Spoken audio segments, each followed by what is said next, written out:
je travaille avec la personne qui fait les illustrations que vous voyez là, qui s'appelle Godot, qui est passionné par les mondes féeriques. Et il se trouve que moi, j'écris sur les mondes nordiques. Et les mondes nordiques et les mondes féeriques sont des mondes dans lesquels il y a beaucoup de passerelles. On aura l'occasion d'en parler plus précisément lors de la deuxième conférence, qui aura pour thème le troll dans l'imaginaire scandinave. Donc ce personnage qui a beaucoup de facettes, qui traverse toute l'histoire de la Scandinavie et qui nous raconte cette histoire à travers le prisme de toute cette perception populaire. Donc c'est passionnant, vous êtes vraiment les bienvenus à ce moment-là. Et donc Godot a travaillé avec moi sur l'illustration des romans que j'ai écrits sur le Grand Nord.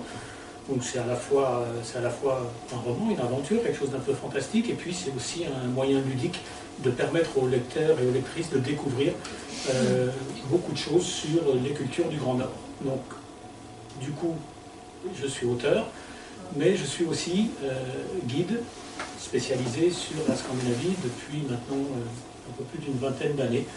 Et en règle générale, quand il n'y a pas de Covid et toutes ces choses-là, je passe 5 mois par an en Laponie, alors pas seulement, mais principalement, donc sur en fait l'ensemble de la Scandinavie. Et donc aujourd'hui, on va parler spécifiquement de la Laponie, donc c'est cette région que vous voyez en rouge sur la carte. Elle fait partie donc de la Scandinavie. On va inclure la Finlande dans la Scandinavie. Vous voyez, normalement, elle n'est pas incluse. Quand on parle de Scandinavie, c'est le Danemark, la Suède, la Norvège, mais pas la Finlande. Pour une raison linguistique. Donc c'est important de le souligner, parce qu'en plus elle a son intérêt, cette question linguistique, c'est une langue finno-ougrienne, le finnois, alors que les autres langues scandinaves, le norvégien, le danois, le suédois, sont des langues indo-européennes. Donc c'est des langues qui sont construites de façon totalement différente. Quand un Norvégien rencontre un Suédois ou un Danois, les trois, en faisant un petit effort, arrivent à se comprendre. Après, ils n'ont pas toujours envie de le faire, l'effort, mais c'est une autre question. Par contre, quand l'un de ces trois-là rencontre un Finnois, c'est impossible de se comprendre. Les langues sont beaucoup trop différentes. Alors voilà, hormis cette question de linguistique, qui crée une grosse différence dans le substrat culturel des populations, on peut quand même, en tout cas moi je le fais, inclure la Finlande dans la Scandinavie pour beaucoup de raisons. Et la première, c'est que tout d'abord, la Finlande, ça a été une colonie suédoise pendant 800 ans. Donc de l'an 1000 au 19e siècle, la Finlande appartenait à la Suède. La langue officielle était le suédois. Ça ne veut pas dire que le finnois n'était pas parlé, mais il était parlé dans les villages, dans les campagnes, mais pas dans le domaine officiel. La langue officielle était le suédois. Au 19e siècle, ce sont les Russes qui se sont emparés de la Finlande. Elle est devenue donc un grand-duché de Russie, et c'est seulement en 1918 que la Finlande est devenue réellement indépendante, une indépendance qui lui a été donnée par Lénine, une indépendance qui devait durer, selon le texte, jusqu'à la fin des temps. La fin des temps a duré jusqu'à l'arrivée de Staline et la Seconde Guerre mondiale. Donc, en gros, ça n'a duré que quelques années, puis ils sont tombés sous le joug de la Russie, avec un mélange aussi de domination allemande pendant un moment, mais ça c'est un autre sujet. Et surtout après la guerre, ils ont vécu ce qu'on appelle la finlandisation, c'est-à-dire pendant des années, jusque dans les années 80, en liberté, c'est-à-dire ils n'étaient pas sous le rideau de fer, ils n'étaient pas considérés comme une république soviétique, bien que Staline ait voulu le faire à l'issue de la Seconde Guerre mondiale, mais il n'a pas réussi à l'obtenir. Par contre, les Finlandais qui avaient une dette de guerre colossale vis-à-vis de l'Union soviétique ont dû complètement transformer leur mode de vie, qui est un mode de vie essentiellement agraire et forestier, en devenant un pays industriel. Aujourd'hui, c'est Nokia, c'est des brise-glaces, c'est tout ça. Mais ce n'était pas ça avant. Et donc le seul marché de la Finlande jusqu'aux années 80, enfin jusqu'à la fin, jusqu'à la chute du régime soviétique, là, ça a été la Russie. Donc, des gens qui étaient politiquement obligés de suivre la ligne de Moscou, surtout ne pas s'y opposer. Et c'est seulement à la fin du régime soviétique que les Finlandais ont rejoint l'Europe d'abord. Ils ont été les premiers à rentrer en Europe dans les pays scandinaves, à accepter la monnaie et puis à créer des partenariats avec leurs voisins scandinaves et à s'adapter, à développer chez eux ce qu'on appelle la social-démocratie nordique, qui est un autre sujet. Mais aujourd'hui, le mode de fonctionnement de ces pays, Norvège, Suède, Danemark, Finlande, est le même. Sur tous les aspects, sur la politique sociale, sur la politique économique, ce sont les mêmes lignes. La politique éducative, la politique de santé, ce sont exactement les mêmes lignes, ils travaillent tous ensemble. La seule différence, c'est que les trois autres sont des monarchies constitutionnelles et eux sont une république. Donc, on peut considérer, eu égard à toute cette histoire, que la Finlande, on peut l'inclure culturellement dans le monde scandinave. Après, voilà, ce qui est très intéressant, c'est de voir que ce substrat linguistique qui n'est jamais mort, la langue finlandaise n'a jamais complètement disparu, c'est une langue qui est proche de la langue des Samis, dont nous allons parler aujourd'hui. Et les Samis, c'est aussi, d'une certaine façon, une minorité moins, beaucoup moins importante que les Finlandais, qui sont quand même une nation. Mais les Samis ont beaucoup de points communs avec les Finlandais, et notamment la langue. Et ça joue beaucoup. Vous voyez un exemple tout bête, c'est que historiquement, on a très très peu de mariages entre des Scandinaves et des Samis, sauf en Finlande. Parce qu'en Finlande, le rapprochement de la langue, plus l'histoire, j'ai fait ce long préambule sur la Finlande, la raison c'est de vous dire que les Finlandais sont un peuple opprimé depuis 1000 ans, ce qui est le cas des Samis aussi. Donc, d'une certaine manière, ça crée un rapprochement. Et il y a eu plus de rapprochements dans le temps. Aujourd'hui, ces rapprochements sont un peu différents. Il y a très nettement une distinction. Il y a des combats politiques qui ne sont pas les mêmes pour les Finlandais et pour les Samis. La Finlande est le pays qui a le plus développé le tourisme hivernal, notamment en Laponie. Et c'est peut-être d'une certaine manière celui qui lui fait le plus de tort à la culture sami, tout en rapportant des devises. Donc c'est très compliqué. On parlera de ça peut-être à un autre moment de la conférence, de ce que c'est que la modernité du peuple sami.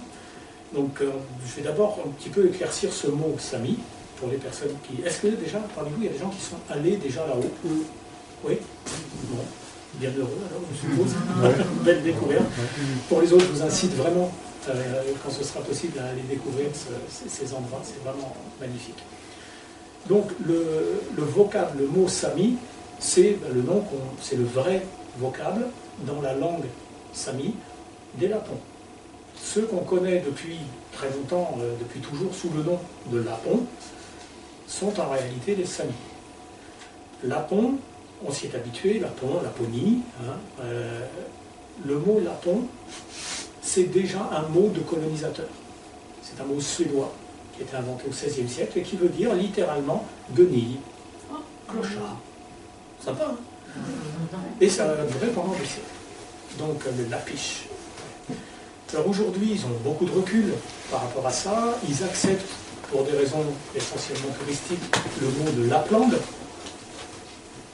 Mais ce sont des raisons touristiques. Politiquement, le pays c'est Sapmi. S-A-P-M-I. Et eux se nomment les Samis. C'est une langue, comme je vous le disais, finno-ougrienne. Et à ce titre-là, donc, elle est parlée aujourd'hui, on pense, par à peu près 45 000 locuteurs. 45 000 locuteurs, c'est un tout petit peuple.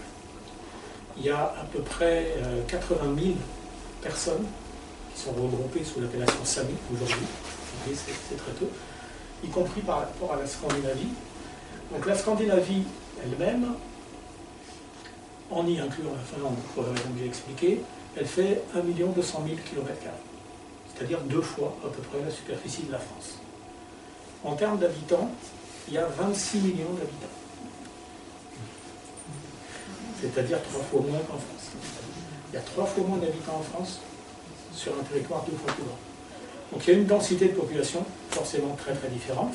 La densité de population scandinave, elle est de 17 habitants au kilomètre carré. Ici, on est à 119 en France. Et en Laponie, on est à 0,5. Le territoire lui-même, qui est en rouge, que vous voyez là, alors je reviendrai dessus parce qu'il est un petit peu faux, enfin il demande à être expliqué, il est historiquement vrai. Il fait à peu près 400 000 km². Et donc, on a 600 000 personnes qui vivent dans... donc c'est 1,5 habitants au kilomètre carré, pas 0,5, 1,5 habitants au kilomètre carré. Il y a 600 000 personnes qui vivent sur ces 400 000 km². Et sur ces 600 000 personnes, il y en a 80 000 qui sont samis. Donc c'est vraiment une très petite minorité. Leur territoire historique, alors ce n'est pas un pays, il faut bien le dire, ça n'existe pas en tant que pays. Les pays, ce sont la Norvège, la Suède, la Finlande, la Russie, sur la presqu'île de Kola, que vous voyez là-haut. Alors les Samis russes, on les appelle les Samis Skol, ils ont vraiment, eux, beaucoup souffert, ils ont quasiment disparu avec le régime soviétique, parce que le régime soviétique, ça mettait les gens dans des kolkhozes, dans des sovkhozes, et c'est pas compatible avec un mode de vie nomade. Donc quelques-uns ont survécu, beaucoup aidés par les Finlandais, puisqu'il y a des frontières avec la Finlande. Aujourd'hui, il en reste à peu près 2000. Il y a également 2000 Samis en Finlande, ce qui n'est pas énorme. L'essentiel de la population Sami, elle est en Norvège, 55 000 Samis en Norvège, 25 000 Samis en Suède, et 2000 Samis en Finlande, et 2000 Samis en Russie. Vous voyez, par rapport à ce que je vous disais tout à l'heure, la Finlande est le pays dans lequel il y a moins de Samis, mais c'est celui qui a le plus développé le tourisme hivernal sur, évidemment, les thèmes du Père Noël et de la culture lapone sami. Il est question de faire autour de Rovaniemi, qui est sur le cercle polaire arctique en Finlande, il est question de construire un grand parc. Il y a actuellement un grand parc Santa Claus. L'idée serait de construire un grand parc à thème, un type Disney, hein, sur le thème de la Laponie, avec éventuellement des investissements Disney, parce que par exemple la Reine des Neiges numéro 2 a beaucoup été inspiré pour les décors de là-haut. Ce qui, pour une partie de la population, est une grande fierté. Parce que ce petit pays, il rayonne dans le monde entier. Le revers de la médaille, c'est que financièrement, ça va peut-être pas être la même paire de manches. Mais il y a tout un jeu qui est complexe. Par exemple, Disney a fait l'effort de traduire en langue sami le film. Donc, pour la petite population des Samis qui ont pu voir ce film, forcément, ça fait plaisir. La question, on n'a pas encore la réponse, mais ça sera quel sera le prix de tout ça. Aujourd'hui, voilà, le tourisme est quelque chose qu'il faut prendre avec des pincettes pour la préservation d'une culture qui a vraiment été à deux doigts de disparaître. Alors, c'est une culture multiple, 80 000 personnes, qui sont divisées en 9 dialectes. Donc ça veut dire des dialectes, ça veut dire aussi des modes de vie, des façons d'être qui sont un peu différentes. Parmi ces 9 dialectes, alors le sami est d'abord une langue essentiellement orale, qui ne va être écrite, transcrite qu'au XIXe siècle. En 1832, on fait une première transcription de cette langue, et puis un peu plus tard, on la transcrira en alphabet latin. Et il faudra attendre 1979, donc c'est assez récent, pour qu'il soit décidé d'un des dialectes qui servirait de langue publique, c'est-à-dire pour la signalétique, quand vous êtes sur la route, pour le nom des villes, à l'école, dans les universités, dans les journaux, à la télévision. Et cette langue-là on choisira le dialecte du Sami du Nord. Donc il y en a 9, c'est celui-là qui a été choisi. Pour des raisons politiques, parce qu'à la base, c'est beaucoup des Norvégiens, et le Sami du Nord est très parlé en Norvège, le combat politique pour pour la reconnaissance de la culture Sami a historiquement commencé en Norvège, et le premier parlement Sami, par exemple, il est né en Norvège. Il est né en 1984.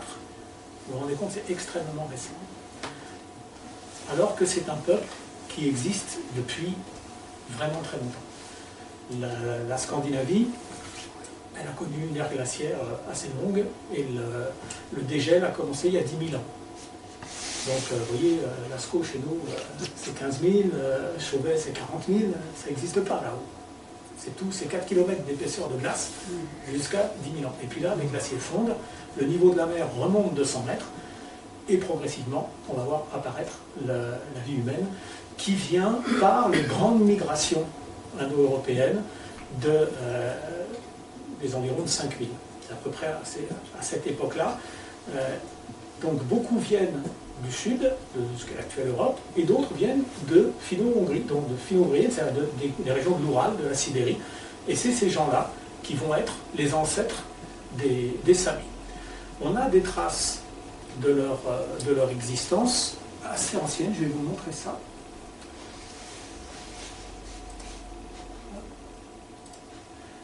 On a un site magnifique qui est classé au patrimoine mondial de l'humanité à l'UNESCO, qui est le site d'Alta.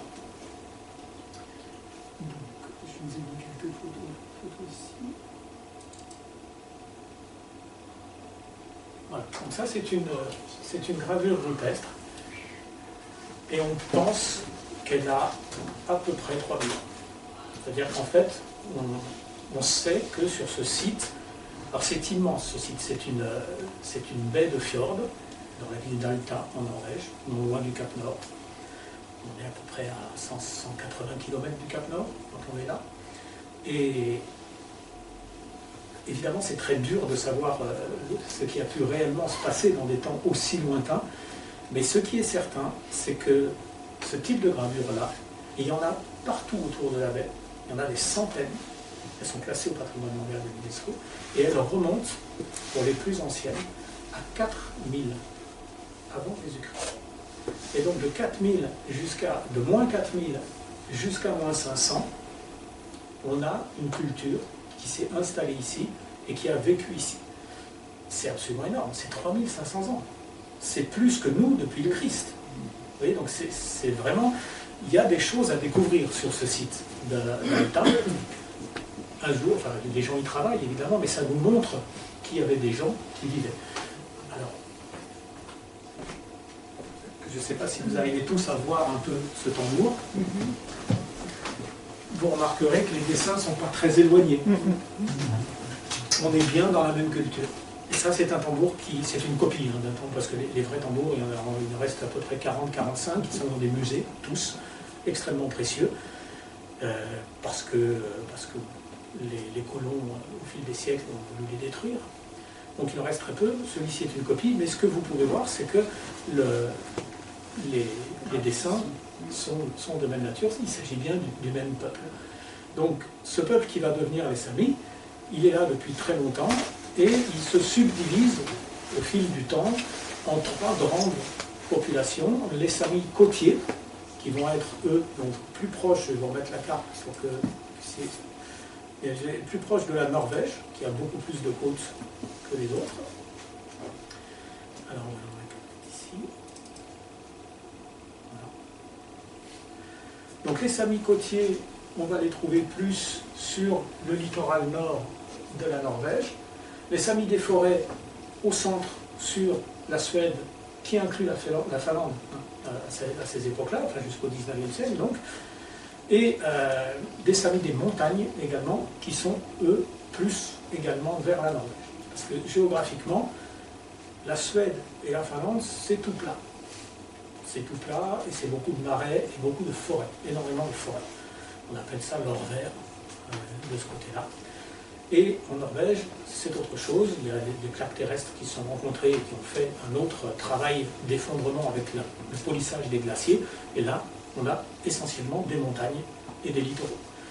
Donc ça crée des différences dans le mode de vie des Lapons. Donc certains étaient plus orientés vers la pêche, d'autres plus vers une vie forestière, pas de sylviculture, mais forestière, de chasseurs, cueilleurs. Et ceux des montagnes ont eux aussi été dans la direction de la chasse et de la cueillette, puis ont commencé l'élevage des rennes au XVe siècle. Donc ce qui définit aussi beaucoup aujourd'hui la culture Sami, c'est l'élevage du renne. Mais il n'a commencé qu'au XVe siècle. Alors, c'est des gens qui sont restés isolés sur ce bout du monde pendant des siècles. Leur territoire historique apparaît comme sur cette carte. Et je vous disais tout à l'heure que ce territoire historique, il n'est pas tout à fait exact, parce qu'aujourd'hui, on a tellement rogné dessus que vous pouvez enlever tout jusqu'au trait blanc. Tout ce qui est dessous, c'est plus Sami. Il y en a qui vivent là, mais ils vivent comme n'importe quel Scandinave. Ils n'élèvent pas des rennes. Les éleveurs de rennes, ceux qui vivent encore selon le mode de vie samé, ils sont au-dessus du cercle polaire. Aujourd'hui, ils sont à cet endroit-là et guerre en dessous. Donc, ces populations ont vécu assez longtemps sans aucune autre présence, sans visite, et ils ont commencé à recevoir de la visite au Moyen-Âge avec les Vikings. Donc les Vikings faisaient du cabotage, essentiellement côté norvégien, montaient sur les côtes. On a des témoignages, notamment sur l'archipel des Lofoten. On a retrouvé une grande commanderie viking, qui est aujourd'hui un musée, et qui nous montre la place qu'ont pris ces Scandinaves. Donc les Vikings, c'est les Scandinaves du Sud, en fait. Et ce sont des gens qui ont une culture de sédentaire. Et c'est en fait là, le heurt, il est là. On a d'un côté une culture de sédentaire, de l'autre côté une culture de nomade. La sédentarité, le principe de la sédentarité, c'est coloniser son environnement, le ramener à soi, le dominer pour le rendre utile à soi, et étendre au maximum cette domination sur un territoire géographique le plus vaste possible. Le nomadisme, c'est tout à fait différent. Le nomadisme, c'est vivre dans la nature sans la posséder. Ça, c'est la différence, j'allais dire foncière, ça pourrait être un jeu, mais c'est la différence fondamentale. Les Samis, tout comme on a la même chose avec les Indiens d'Amérique qui ont subi la même chose. C'est des gens, on est venu les voir en disant un jour, monsieur, là j'ai un papier qui dit qu'ici c'est chez moi. Oui, mais moi je suis là depuis 5000 ans. Ouais, je m'en fous, un papier. Et le papier vaut plus que ta parole. Et ça, c'est là que se crée à la fois le conflit et la différence fondamentale. C'est une opposition de mode de vie. C'est-à-dire que le sédentaire ne peut pas supporter dans son aire géographique quelqu'un qui vit autrement. Parce que ce qu'il développe, c'est quelque chose qui n'a aucune concordance avec son monde à lui. Alors soit il accepte et il met une limite, en disant, ben voilà, je me limite là, mais c'est très très difficile à l'humanité de se limiter. C'est en tout cas cette humanité-là, sédentaire et prédatrice. Les Samis, eux, ont une toute autre logique d'existence. La terre ne leur appartient pas, ils ne sont pas propriétaires, ils sont là, dans un rapport direct avec elle.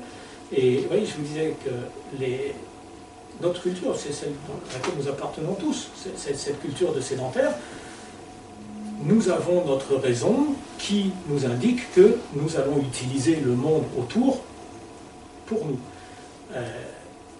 Donc on va plier le monde à nous. Chez les nomades, c'est l'inverse. C'est-à-dire que le principe de base, qui est presque un principe qu'on retrouve dans beaucoup de religions animistes, c'est que l'homme est un produit de la nature handicapé, qui a perdu un certain nombre de qualités de perception. Et donc le travail que l'humain doit faire, c'est un travail sur lui-même pour retrouver le contact avec cette nature. Et notamment, un principe très actif chez les Samis, mais chez aussi la plupart des peuples nomades ou semi-nomades, c'est que le monde entier est un monde de sens et d'identité. Les pierres, les arbres, les animaux ont des identités. Les hommes, les humains en ont également. Et ces identités peuvent être interpénétrables et surtout elles peuvent s'entraider. Donc ça a paru très longtemps comme les bons sauvages qui croient que l'arbre là c'est un copain qui va parler. La réalité c'est beaucoup plus complexe parce que ça prend cette formulation-là, mais dans le fond c'est un rapport au monde extrêmement inclusif et qui, sur certains aspects, est très pertinent. Ça, on commence à le découvrir aujourd'hui. On a beaucoup notamment l'école de Philippe Descola, qui a réinterrogé le rapport au monde des sociétés et qui donc a entraîné avec lui toute une nouvelle école de philosophes, d'ethnologues qui commencent à accepter de percevoir le monde en se décalant du prisme occidental dans lequel on est. Mais on est au XXIe siècle. Et là, donc, dans les époques dont je vous parle, là, au Moyen-Âge, on n'est pas du tout dans ce type de perspective. On vit sa vie de sédentaire dominant, parce que le viking, c'est quelqu'un qui voyage, on le sait ça, mais c'est quelqu'un qui fait du voyage momentanément. il a chez lui, il a une ferme, il a des animaux, il a des cultures. Et il va faire le viking de temps en temps. Et puis s'il va s'installer là-haut, il s'installe quelque part, et puis il commence à maîtriser son environnement. Donc très tôt, avec l'apparition des vikings, on va avoir des impôts que ces braves gens vont faire payer aux nomades qui sont là. Donc, ils ne vont pas leur poser de problème de propriété de terrain, mais simplement sur la pêche, il va falloir en donner un peu aux vikings. Sinon, le viking leur tapera dessus. Donc ils acceptent. Et puis petit à petit, l'impôt devient de plus important. De plus en plus important, il y a plus de monde, à tel point qu'ils ne trouvent plus leur compte. Et ce n'est pas des gens belliqueux. Ça, c'est aussi un truc qui est très important. Les Samis, avec les Indiens Mayas, c'est le seul peuple au monde qui n'a jamais pris les armes contre un autre peuple. Jamais. Il y a eu une révolte, qu'on appelle la révolte du Kautokeino, mais là, c'est un groupe d'individus qui, face à une injustice flagrante, se sont défendus à un moment donné, mais c'est 4-5 personnes. C'est pas une guerre. C'est pas un peuple qui a pris les armes contre un autre. Ça n'a jamais eu lieu. C'est des gens, quand on vient les agresser, soit ils s'en vont. C'est pour ça qu'ils ont remonté petit à petit vers le nord. Soit ils s'en vont, soit ils se soumettent. Ils se sont beaucoup soumis, tout en gardant par-devers soi ce fond de culture, en ne le tuant que très progressivement, ce qui est aussi le cas des Finlandais vis-à-vis des Suédois. Ça crée aussi un lieu de rapprochement. Mais donc voilà, ce sont des gens qui ne se sont pas battus physiquement pour essayer de faire reculer ces envahisseurs qui sont venus progressivement. Voilà. Époque viking pour la Norvège, disparition des Samis de la côte, et il ne reste donc plus que des Samis des montagnes et des Samis des forêts. Les Samis des forêts sont essentiellement en Suède. Et eux, ils vont commencer à être agressés beaucoup plus tard, au XVe siècle. Relativement à l'histoire de Suède. La Suède, à l'époque, est en conflit avec le Danemark. Il y a une triple couronne. Le Danemark domine la Suède et la Norvège. Donc la Norvège appartient officiellement au Danemark. La Suède est en union, mais une union sur laquelle il y a constamment des conflits. On a une monarchie héréditaire du côté danois, une monarchie élective du côté suédois. Et le problème des monarchies électives, c'est que chaque fois qu'un souverain meurt, on va élire un nouveau, et donc on va changer de politique. Alors que quand c'est héréditaire, on a la même politique qui garantit les intérêts familiaux, en quelque sorte. Donc les Danois ont une puissance qui est plus installée. Mais les Suédois doivent se débarrasser d'eux. Et ce conflit dure depuis des années. Quand arrive au pouvoir en Suède un jeune roi nommé Gustav Vasa. Vasa, c'est comme c'est les galets de Vasa. En fait, Vasa, c'est un surnom qu'il a pris. Vasa, ça veut dire la gerbe de blé. Le blé, c'est l'abondance. C'est pour ça que les galettes s'appellent Vasa, parce que c'est du blé. Et le nom qu'il prend, Gustav Vasa, c'est pour dire je vais apporter l'abondance à mon peuple.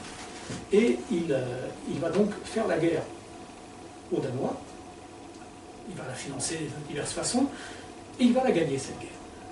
Il gagne cette guerre, et donc la Suède devient le pays le plus fort, le plus puissant de la Scandinavie.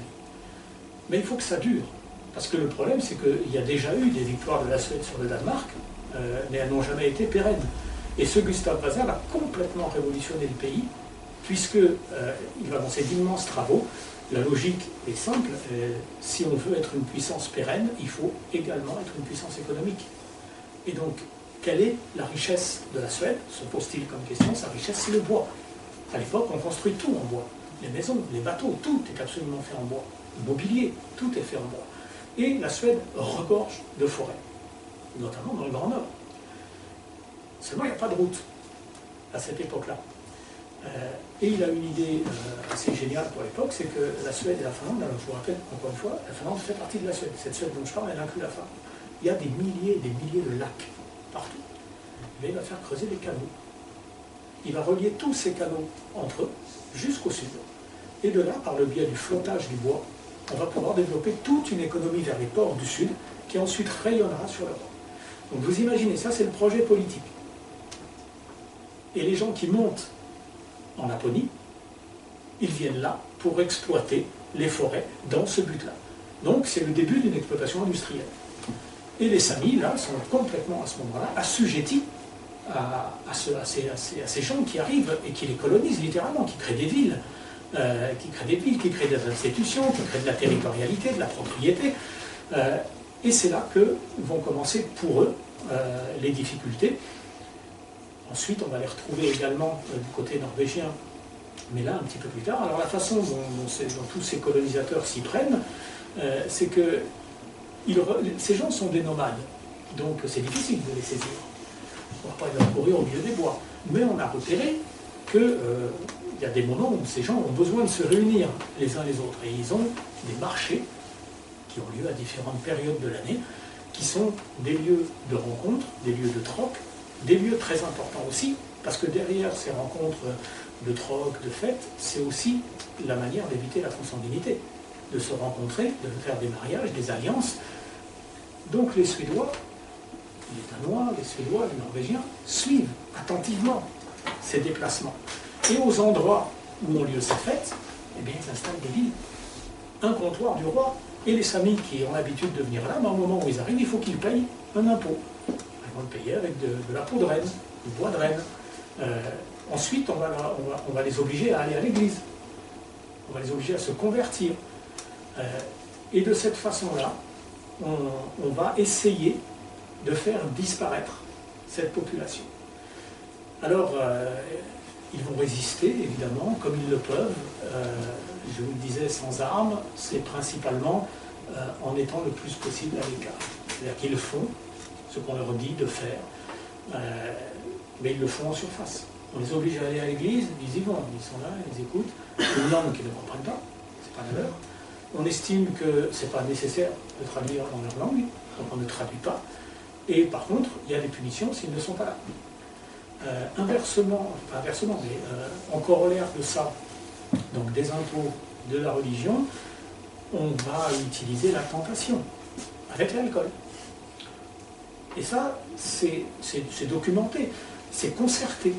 Les autorités sont ensemble là-dedans. Le marchand de vin, il est avec le préfet et avec le pasteur. Et tous ces gens travaillent en fait à détruire ce peuple. Avec une bonne conscience qu'on se donne, c'est que nous sommes, nous là qui montons ici, nous sommes la civilisation, nous apportons le Christ et nous apportons le monde moderne. Et ces gens, ces lapiches, ces clochards, tout le nom, hein, il va bien falloir en faire quelque chose. Donc on va les ramener à nous, mais à aucun moment on va essayer d'aller vers eux. Ça ne marche pas, donc on est dans une espèce de marasme jusqu'au 19e siècle. Et ce marasme, c'est simplement que comme ils n'ont pas de raison profonde d'adhérer, ben, ils n'y arrivent pas.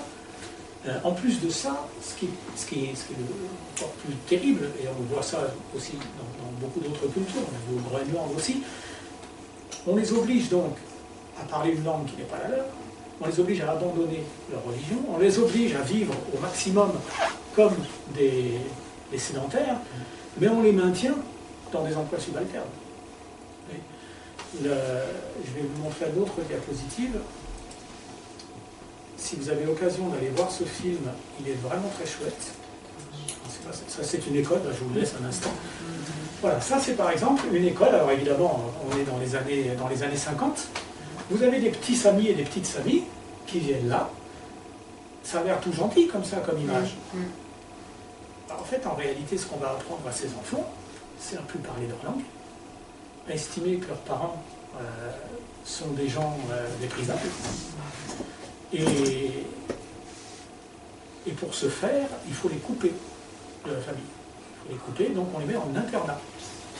Alors l'argument, c'est que on ne peut pas faire école pour des nomades, puisqu'ils se déplacent. Donc il faut des écoles fixes. Et on va mettre les enfants en internat. Et donc ils ne revoient plus leur famille que 2-3 fois dans l'année, et tout le reste du temps, on leur enlève leur petit costume que vous voyez, on leur met des souliers, qui leur font mal aux pieds, on leur interdit de parler leur langue, on leur interdit de chanter leurs chansons, on leur met dans la tête que le peuple d'où ils viennent sont quasiment un sous-peuple.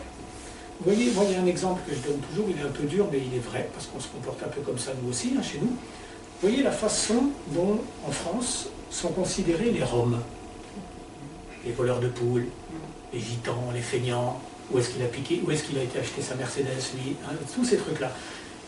Ben, les Samis, c'est ça. on les traite comme ça. Comme vraiment des gens qui sont pas du tout comme les autres, qui sont feignants, qui sont voleurs, qui sont mal intentionnés. Et ces gamins qu'on éduque autrement, on leur met ça dans la tête. Et on essaye d'en faire des sédentaires. Et là, la photo, elle date des années 50. Hein. Mais le principe, il est le même au 19e siècle. Ça fonctionne toujours de la même façon. Je vous montre maintenant la fiche que je voulais vous montrer. Voilà. Si vous avez l'occasion, vous pouvez prendre en note sur vos téléphones. Voilà, ça. Alors c'est vraiment un très beau film et, qui se passe au début du XXe siècle et qui raconte l'histoire de cette jeune fille qui est mise dans un de ces internats qu'on a vu sur l'image précédente. Et elle, alors ce qui est vraiment très bien dans ce film, c'est qu'il existe un cinéma Samy, mais c'est un cinéma qui montre toujours, et c'est bien de le faire, c'est important, l'oppression. Parce qu'il faut le faire. Mais il y a quelque chose qui n'avait jamais été envisagé, c'est l'oppression mentale. Et cette gamine, dans le film, elle va l'aimer, cette culture suédoise. On la met dans cet internat à l'école, et c'est une gamine très intelligente, qui est hyper curieuse. Elle découvre les livres, elle découvre la littérature, elle découvre la science, et elle a un énorme besoin, une énorme envie d'intégrer ce monde. Et il y a un plafond de verre. C'est ma petite, t'es une Samy, au mieux tu seras institutrice dans ton village. Mais tu ne vas pas aller faire des études dans la grande ville. Et elle se sauve, et elle va essayer de trouver le moyen de vivre quand même, mais ça lui coûtera son identité. Et donc le film, moi je vous le conseille vraiment, il est très très beau, et il montre bien toute cette difficulté d'un peuple premier à qui on refuse sa culture, la légitimité de sa culture, en lui donnant une place subalterne dans la culture qu'on lui impose. Et donc en ne lui donnant pas les moyens d'accéder aux hautes fonctions qui pourraient les amener par exemple vers la politique. On a eu ça au Groenland. Au Groenland, il y a eu exactement le même système d'acculturation, jusqu'à ce que une Inuit, par tout un tas de chemins personnels, émigre au Canada, suive un cursus universitaire au Canada, revienne au Groenland avec une formation d'avocate, et finalement devienne première ministre du Groenland. Et donc quelqu'un qui est en mesure, avec les armes du colonisateur, de défendre les droits de son peuple. Mais ça, c'est extrêmement rare. Extrêmement rare. Et bien sûr, tout est fait pour que ces gens ne puissent pas y avoir accès. Donc, c'est exactement ce qui se passe dans le monde sami. Alors, c'est des gens, effectivement, qui sont très différents dans leur mode de vie. Je voudrais que vous visualisez un petit peu, donc là j'ai décidé de vous montrer des portraits, pour que vous voyez qui étaient ces gens, qui vivent donc sur un mode radicalement différent du mode des sédentaires d'aujourd'hui. Je vous montrerai après, des photos des costumes traditionnels qui ont été prises récemment. C'est des photos d'aujourd'hui. Alors aujourd'hui, le peuple sami, il survit complètement intégré au monde scandinave. On n'est plus dans la même chose. En plus, on est dans un monde de l'image où là, c'est des photos qui sont super chouettes, quoi. C'est joyeux, c'est heureux. Et puis, c'est pas du tout, c'est juste exotique dans les couleurs et dans le costume. Et c'est très proche de nous. On ne sent pas une différence de monde. Parce qu'en fait, c'est des jeunes qui aujourd'hui sont hyper doués sur Internet, qui connaissent toutes les fonctions des machineries modernes, y compris des photos. Et donc les photos que vous voyez, elles sont sur Instagram, elles sont sur Pinterest, et elles correspondent à notre manière de percevoir. Elles ne sont pas étrangères. Mais les photos que je vais vous montrer là, elles le sont, et je trouve absolument formidable. C'est un Sami qui a fait ce travail. Il a fait, alors ça s'appelle, vous trouverez sa page, ça s'appelle Color My Past, donc coloris mon passé. C'est sur Instagram, il a créé une page Instagram. Je pense qu'il va faire un livre bientôt, en tout cas ce serait très souhaitable. Et il a repris de très anciennes photos, fin 19e siècle, début 20e siècle, donc à une époque où le nomadisme est encore très présent. Et il les a colorisées avec beaucoup de subtilité. Et donc il nous rend ces gens comme si c'était devant nous. Donc je vais vous montrer un peu cette galerie de personnes. Je vais commencer par cette photo qui montre le travail qu'il fait.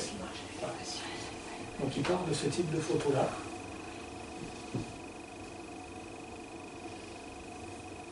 voyez, le visage, le regard de cette personne, c'est un regard qui est fermé, qui est dur.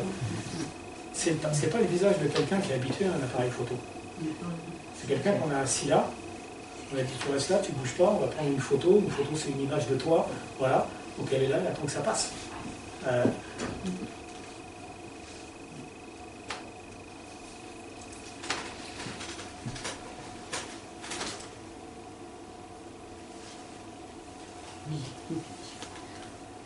On voit donc que ce sont donc vous voyez le nom de l'auteur est là, Père Ivar Samblu.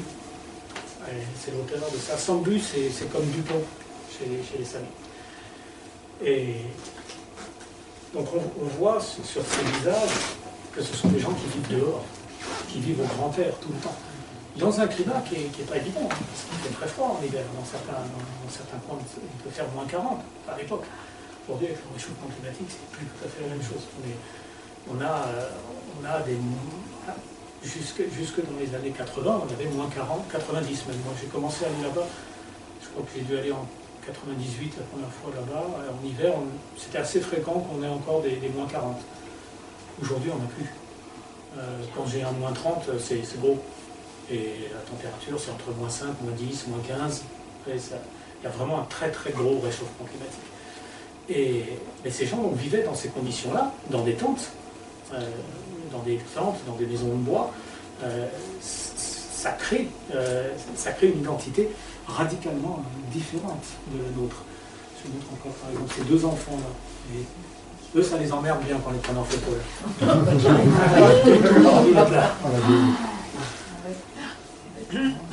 Vous voyez les vêtements. Donc les vêtements là, ils sont faits essentiellement à base de renne. Donc peau de renne, cuir de renne, tout est pratiquement tout sauf les bonnets. Les pantalons aussi c'est du renne. Les chaussures aussi. Les chaussures j'en ai ici, j'en ai amené. C'est des chaussures caractéristiques des Samis, en poil de renne, donc avec du renne qui est mis dans un sens dessous pour empêcher de glisser sur la neige, dans un autre sens. Dedans, on remplit ça de paille. Et ça, ce sont des chaussures pour enfants. Évidemment, c'est des petits pieds d'enfants. Donc c'est une dame qui les a vendues, qui les avait faites pour une de ses petites filles, qui a grandi, comme tous les enfants. Puis là, il y en avait beaucoup et elle les vendait. Donc moi, j'avais envie d'en avoir un pour pouvoir les montrer en France. Je n'avais pas envie que ce soit un qui vienne un truc un peu industriel. Donc voilà, ça c'est vraiment du travail tout à fait artisanal. Et donc les gens faisaient eux-mêmes leurs vêtements. La courbure ici, c'est pas du tout un truc esthétique, c'est qu'en fait on accroche le ski avec ça. C'est la fixation du ski. Ce sont des longs skis en bois avec une fixation debout. C'est extrêmement difficile. J'ai essayé, c'est vraiment très très dur. Et c'est épuisant. En fait, je suis parti un jour avec un ami Sami, qui est éleveur des rennes, et je suis allé passer une journée avec lui pour voir ce que c'était que surveiller les rennes en hiver. Donc on y va en motoneige, évidemment, on ne va pas se passer de cet outil, mais il y a un moment où la motoneige, il ne faut pas l'utiliser, parce que si on veut que le troupeau reste à l'endroit où il est, il faut être un peu discret. Donc on sort, on a les skis, et puis on se met à skier, et on va chercher le troupeau.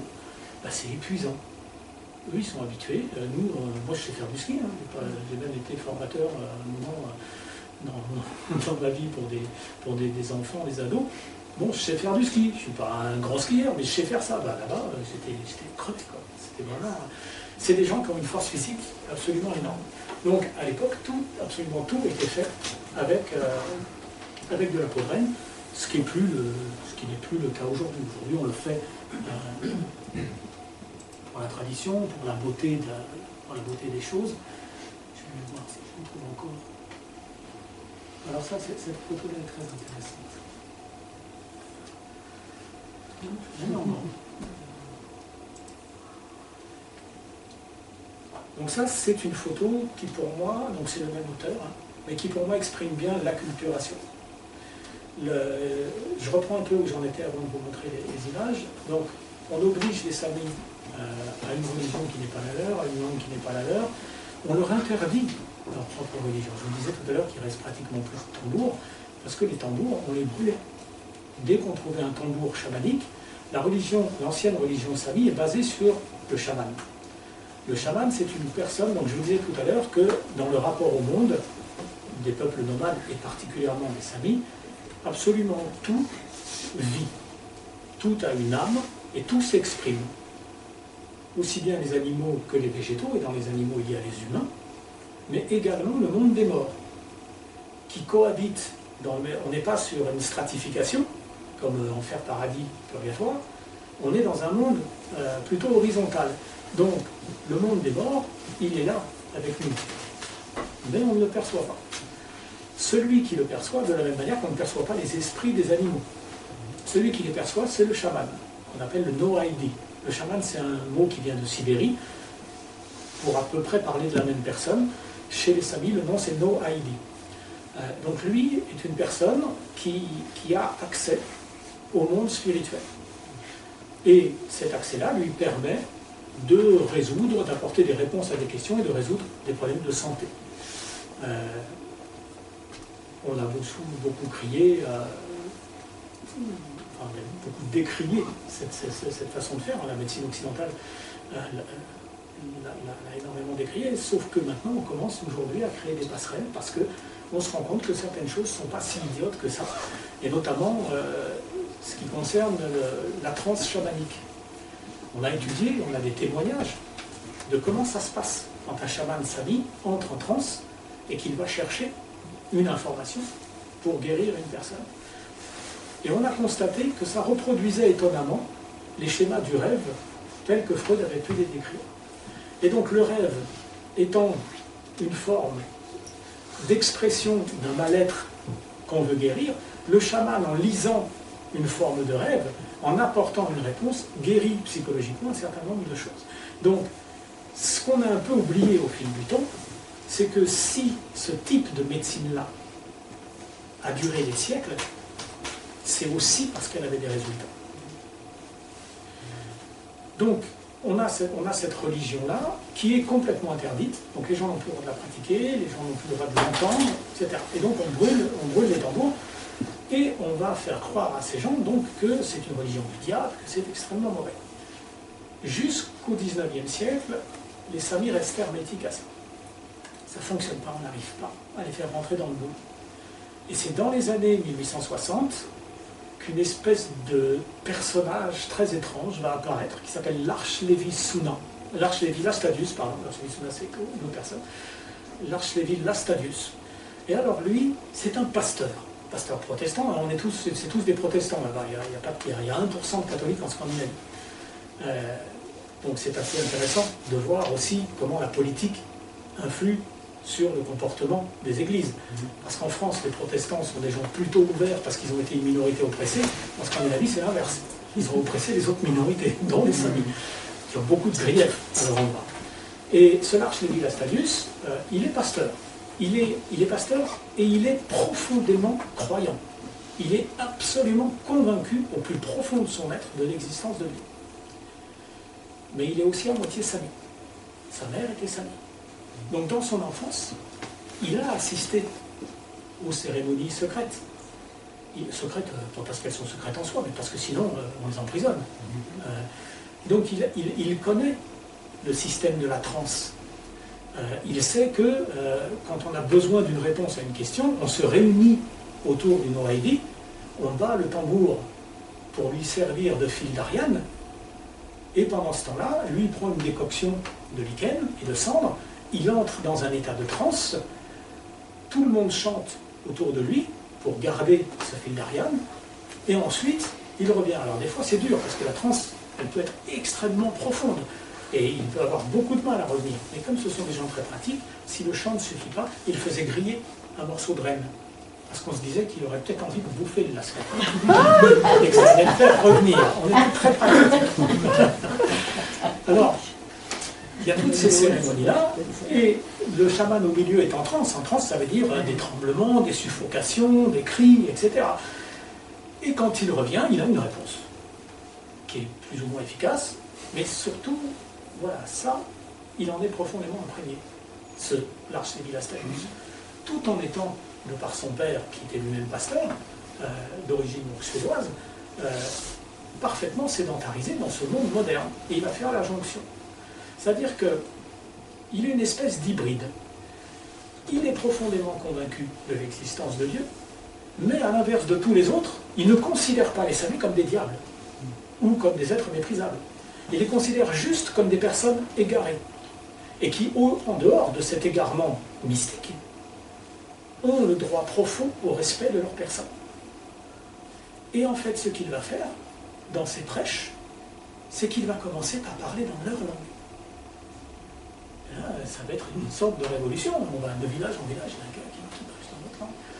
Et un des énormes problèmes que rencontre la population samie à ce moment-là, c'est l'alcoolisme. Tout est fait pour que les hommes picolent au maximum. Quand ils ont picolé, on ne les fait pas payer. Là, tu paieras plus tard, je te fais l'ardoise. Et l'ardoise, en fait, elle se chiffre en énorme quantité de rennes. Donc ils y perdent leurs troupeaux, qui sont leur mode de vie. Ils sont endettés, ils vont en prison s'ils ne payent pas. En plus, ils deviennent des locs. Donc leurs femmes doivent faire tout le boulot pour eux, et elles sont complètement impuissantes devant cet énorme rouleau compresseur qui écrase toute leur structure sociétale. Et ce Lactadius, non seulement il vient en tant que pasteur leur parler leur langue, mais pour leur dire arrêtez de boire. Vous ne devez plus boire.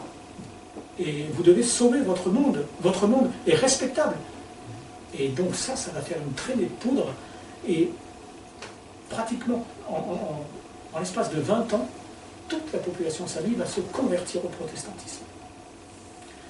Donc, d'une certaine manière, ce Lactadius a sauvé la culture samie, parce qu'il leur a permis justement de ne pas être détruits, de pouvoir continuer à faire de l'élevage, de pouvoir garder leur mode de vie. Mais en même temps, il a complètement enterré l'ancienne religion, parce que là, plus personne ne la pratiquait. Et de même, on ne leur imposait plus de ne plus la pratiquer. Ce sont eux-mêmes qui ont décidé d'aller vers une autre religion. Donc toute cette ancienne religion, elle a quasiment disparu.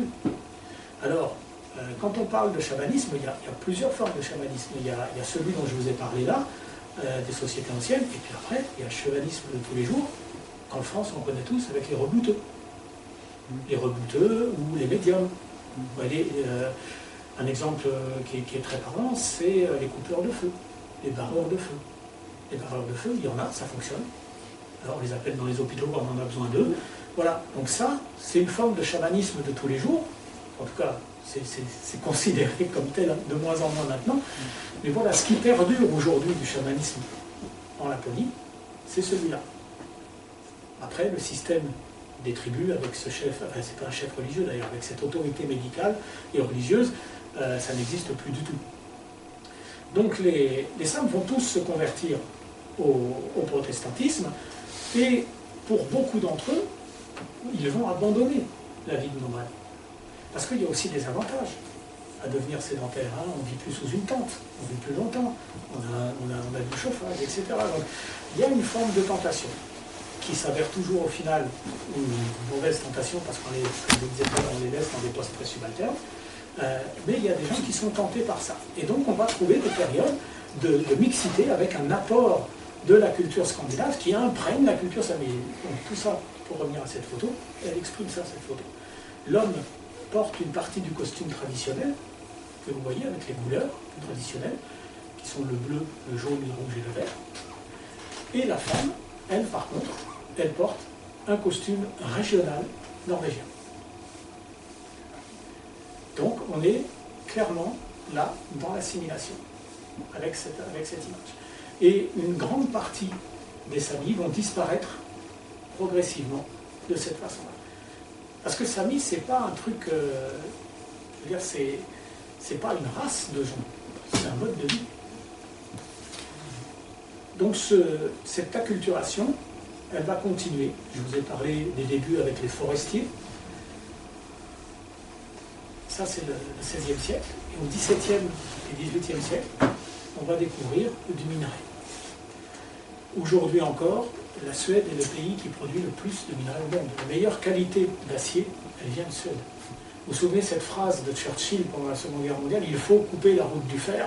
La route du fer, c'est la route qui relie les mines suédoises à l'Atlantique Nord pour acheminer le fer qui va produire des tanks dans les usines pour aller faire la guerre.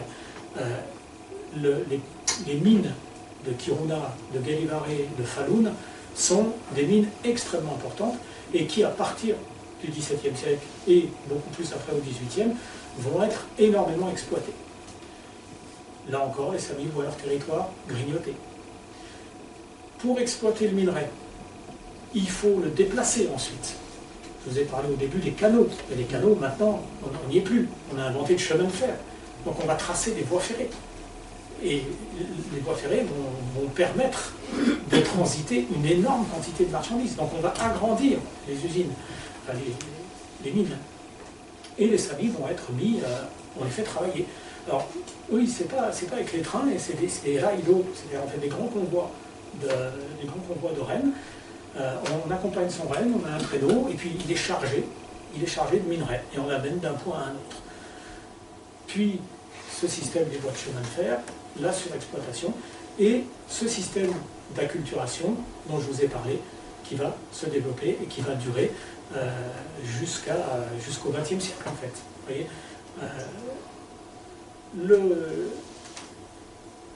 le moment où ça bascule, c'est 1981, vous vous rendez compte? Et avant, on a toute cette période du 19e que je viens d'évoquer, et une période aussi assez tragique au XXe siècle. Au XXe siècle, après la Seconde Guerre mondiale. Et là, ça va avoir lieu beaucoup plus, je vous remets la carte, du côté norvégien, dans le département qu'on appelle le Finnmark. Finnmark, ça veut dire la fin de la végétation. C'est une région qui culmine à 71 degrés de latitude nord. Donc quand on est tout là-haut, il y a des endroits où il n'y a plus rien, c'est tout pelé. Et d'où son nom. Voilà. Donc le Finnmark, il est là. C'est toute cette partie tout au nord là. Et pendant la Deuxième Guerre mondiale, à la fin de la Deuxième Guerre mondiale, donc, la Norvège est un pays envahi. C'est le pays d'ailleurs qui subit le plus fort taux d'occupation par rapport à sa population. À l'époque, il y a 4 millions de Norvégiens, il y a 400 000 nazis qui sont sur le territoire et qui mangent sur la bête. Oui. Au moment où Hitler se suicide et où Dönitz prend la suite, Dönitz ordonne l'évacuation. Mais il faut les évacuer, les 400 000 bons hommes. C'est long, c'est compliqué, c'est de la logistique. Pendant ce temps-là, Staline, qui a des visées à la fois sur la Finlande et sur la Norvège d'annexion, envoie un corps militaire en Norvège pour chasser les Allemands, sachant pertinemment qu'ils sont en retraite, mais c'est une manière de s'implanter. Et il faudra toute l'énergie du roi Håkon VII, le roi de Norvège, en exil, pour obtenir de Churchill et de Roosevelt qu'on interdise à Staline cette avancée-là. Mais le temps que ça se fasse, il obtiendra gain de cause, c'est pour ça que la Norvège ne sera pas annexée, mais le temps que ça se fasse, les soldats de l'armée rouge poursuivent les soldats nazis qui se sentent totalement trahis et qui déjà n'avaient pas beaucoup de scrupules, ils en ont encore moins, et ils vont mettre en place une politique de terre brûlée. Donc, toute cette partie de la Laponie est rasée. Il n'y a plus d'habitation, il n'y a plus rien. Les Allemands arrivent dans une ville, dans un village, vous avez 1 heure, vous prenez ce que vous pouvez, vous partez. Et tout ce monde-là se retrouve au sud, à Tromsø, réunis, on les loge où on peut. C'est une catastrophe. Et à la fin de la guerre, le gouvernement norvégien, qui a retrouvé son indépendance, se trouve devant une région totalement sinistrée qu'il faut reconstruire. Il se trouve que c'est la Laponie, et qu'il y a plein de Samis, et que les Samis c'est un problème. Là vous n'avez plus le voir depuis le temps qu'on parle, ça fait des siècles que c'est un problème, et qu'on n'arrive pas à s'en débarrasser de ces gens. Donc c'est peut-être l'occasion. On va essayer de se débarrasser. Les Samis pendant la guerre, ils sont retournés dans la forêt, ils ne se sont pas mêlés au truc, et les Allemands ne sont pas allés les chercher, ils sont trop peu nombreux, pas intéressants, on leur a à peu près foutu la paix. Encore que, individuellement, bien sûr, dans les villes occupées par les Allemands, il y a toujours eu des saloperies, mais ça n'a pas été une politique concertée les concernant. Donc, à la fin des années, donc dans les années 50 et les années 60, on va voir ce qu'on appelle aujourd'hui l'ère de la honte. C'est-à-dire que la Norvège va donc appliquer une politique qui va tout faire pour sédentariser les nomades. Alors la première chose qu'on va faire, c'est qu'on va leur proposer beaucoup d'argent. On leur propose de racheter leurs troupeaux. L'idée c'est, on est dans un monde moderne, vous pouvez avoir le chauffage chez vous, vous pouvez avoir la télévision, vous n'êtes plus obligé d'aller faire des heures et des heures de marche dans la neige. Nous, ce qu'on vous propose, c'est de créer des espaces d'élevage de rennes. Vous serez éleveur au nom de l'État, vous aurez donc un salaire et vous vivrez confortablement. Et à la base de ça, on vous rachète votre troupeau. Mais il y a plusieurs petits problèmes dans cette proposition-là. La première, c'est que c'est des gens qui ne sont pas du tout habitués à la sédentarité. C'est des gens à qui, dans la sédentarité, comme je vous disais tout à l'heure, on va donner des postes subalternes, donc des gens qui seront perpétuellement frustrés. Le deuxième problème de l'énoncé, c'est ce rachat du troupeau. Et on appelle ça l'ère de la honte parce que les politiques le savaient pertinemment. On va proposer à des gens de leur racheter avec de l'argent un troupeau, et on propose à des gens de l'argent, des gens qui ne savent pas ce qu'est l'argent. Et surtout, on ne leur apprend pas. Donc on leur donne une somme d'argent, ben voilà, tu as de l'argent, tu peux acheter des trucs. Ils ont une grosse somme d'argent, puis c'est des gens qui sont gentils, qui sont joyeux, c'est pas des gens qui planifient l'avenir, c'est pas dans leur mode de vie. Donc ce qu'ils font, c'est qu'ils font des cadeaux à tout le monde. Ils dépensent l'argent. Et puis à un moment, il n'y en a plus. Alors ils vont frapper à la porte, et voilà, j'en ai plus, vous m'en donnez. Non, on ne vous en donne pas. C'était une fois, et puis c'est fini. Donc ces gens ont perdu leur patrimoine, ils n'ont pas investi dans quelque chose qui pourrait les aider, et ils se retrouvent pieds et poings liés à une culture qui n'est pas la leur. Pendant ce temps-là, on crée ces fameuses écoles, je vous ai montré une photo tout à l'heure, dans lesquelles on envoie ces enfants, qui eux sont acculturés, alors de manière vraiment, c'est du lavage de cerveau, et beaucoup d'entre eux acceptent finalement de ne pas retourner dans leur famille et vont se diluer. On va les trouver à Oslo, on va les trouver à Stockholm, on va les trouver dans les grandes villes en fait. Et à partir du moment où vous n'élevez plus des rennes, vous ne portez plus les habits, vous ne chantez plus, vous êtes un Norvégien ou un Suédois comme n'importe qui. La ville où il y a le plus de Samis dans les années 70, c'est Oslo. Mais ils bossent dans des bureaux, ils bossent dans des entreprises, ils ont complètement abandonné toute leur culture. Pour eux, c'est ça, c'est un truc, on a honte d'être Sami. Et ça va durer, ça va durer toute cette période des années 60, 50 à 80 à peu près. Et donc dans les années, alors je vous ai fait une petite bibliographie. Après, je vous donnerai des titres si vous voulez poursuivre un petit peu des ouvrages qui parlent un peu de tout ça. Dans les années 80, en Norvège, l'État décide de créer un barrage hydraulique sur la rivière Alta. La rivière Alta, c'est une rivière assez importante, et Alta se trouve dans la région du Finnmark. Ce barrage, il va noyer des terres ancestrales. Je vous disais tout à l'heure que les Samis sont un peuple qui a un rapport à la nature très important.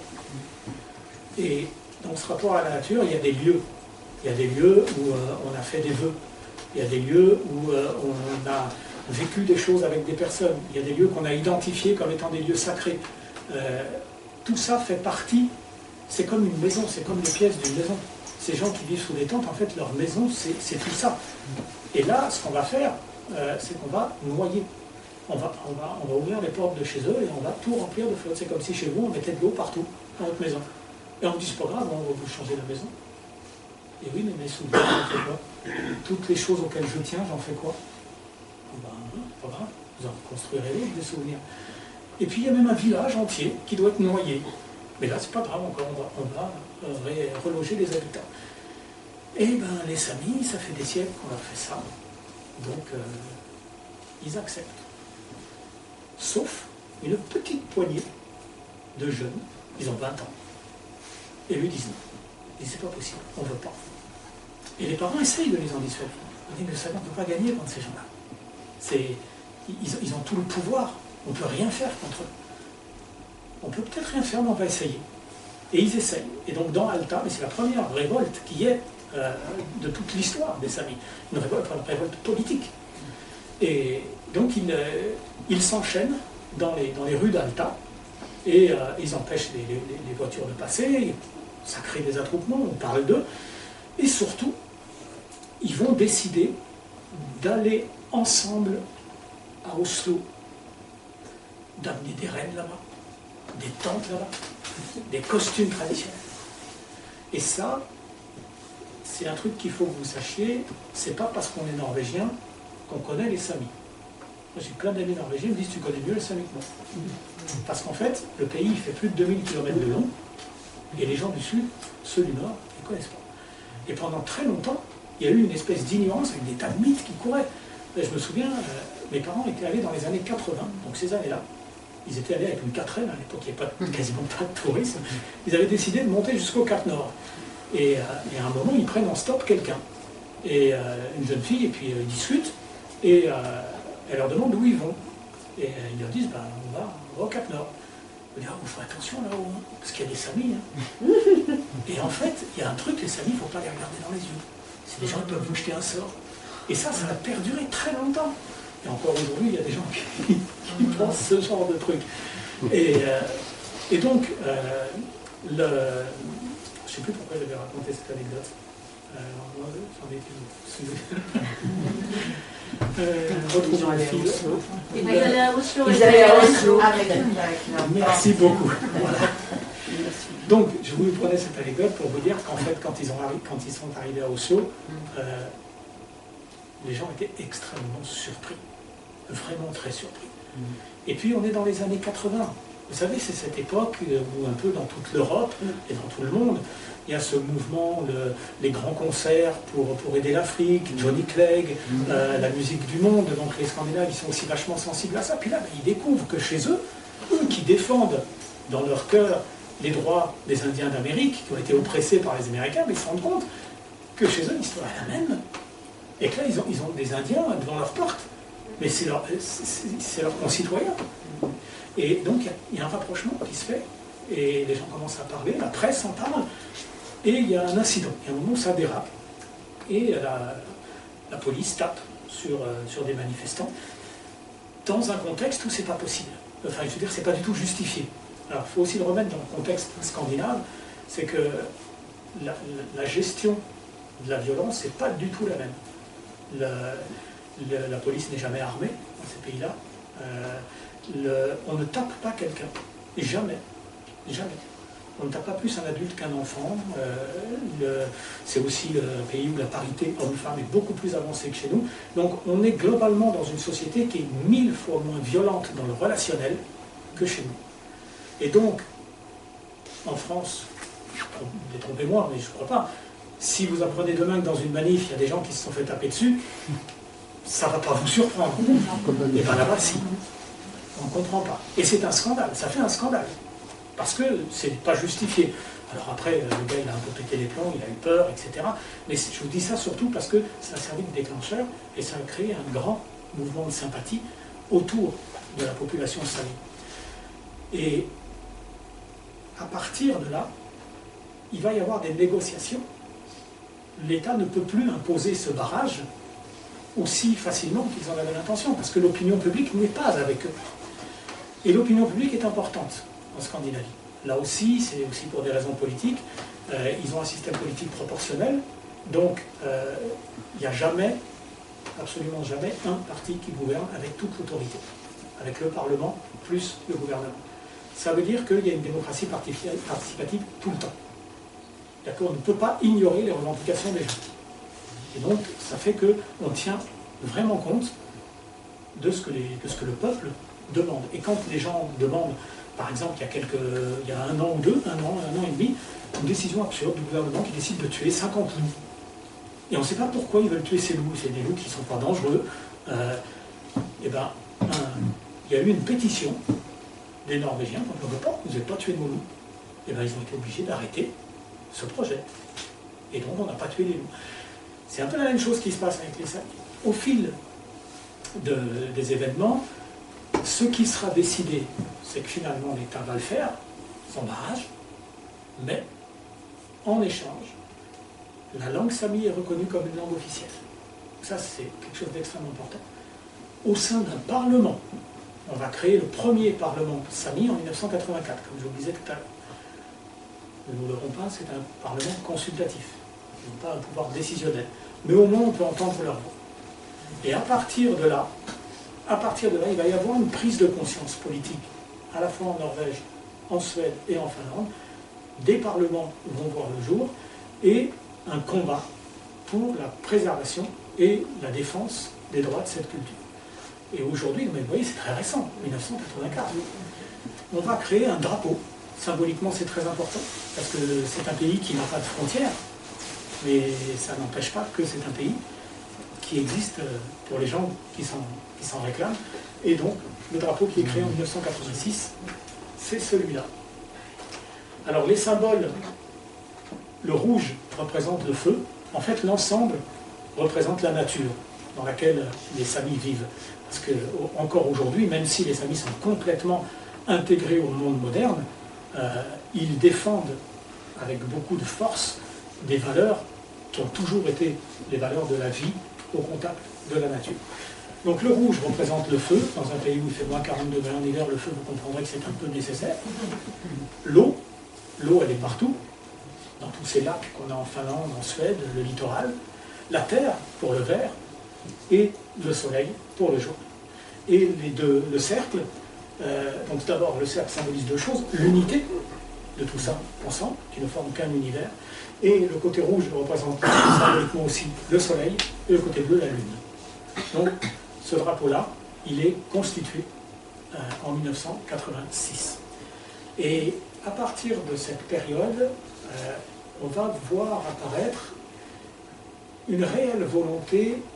La question c'est comment, parce que on est à un moment où la conscience politique se réveille et on est aussi au début de ce monde extrêmement violent qui se déploie, de la surindustrialisation, de la surconsommation, plus tard du développement des médias.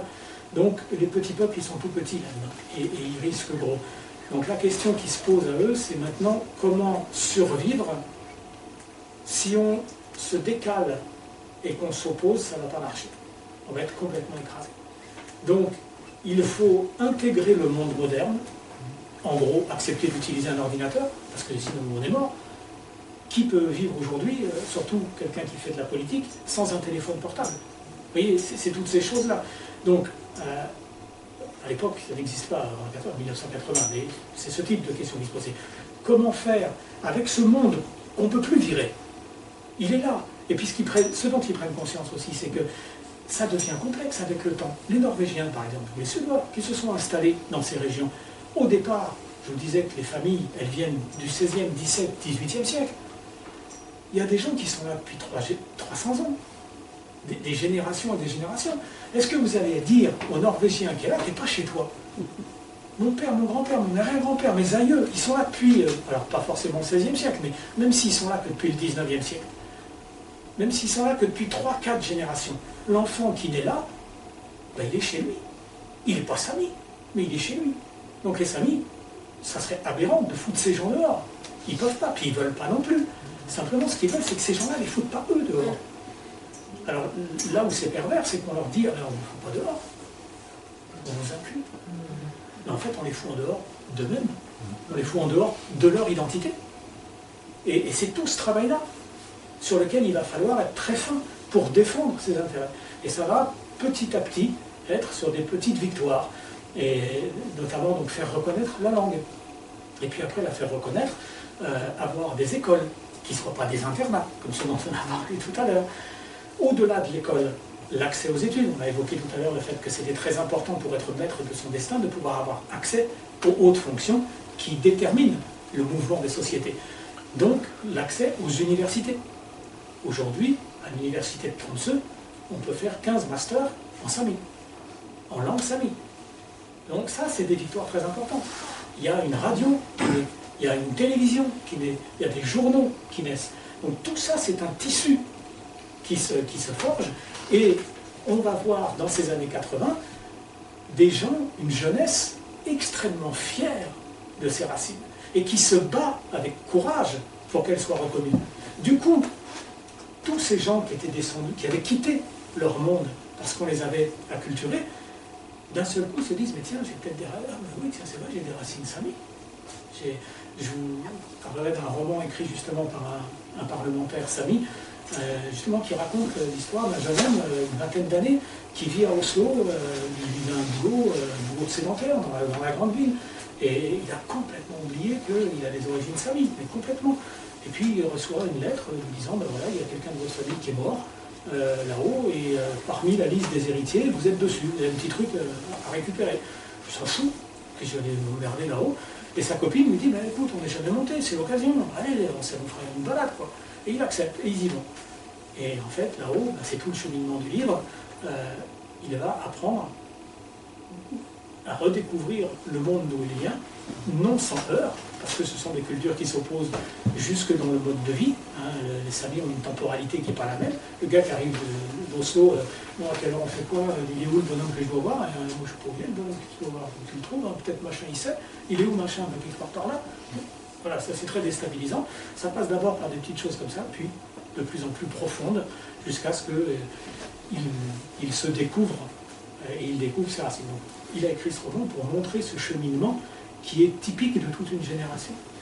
Et donc ça, c'est la génération des années 80, qui, ils n'étaient pas très très nombreux, mais à cette génération a suivi une autre génération dans les années 90, 2000, puis 2010, et aujourd'hui, il y a vraiment, il y a de grands artistes, des musiciens, il y a des cinéastes, il y a des photographes, il y a des peintres qui défendent vraiment bec et ongle cette culture et qui ont maintenant beaucoup plus d'audience que n'en avaient leurs parents parce que justement il y a les médias aujourd'hui. J'ai voulu vous montrer un petit peu le travail de ces gens. Donc je vais vous montrer une toile de Anders Suna. Donc Suna, c'est aussi un nom qui revient assez souvent.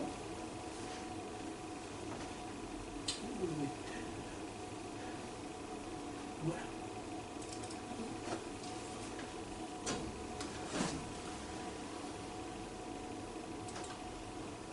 Voilà, donc c'est très politique.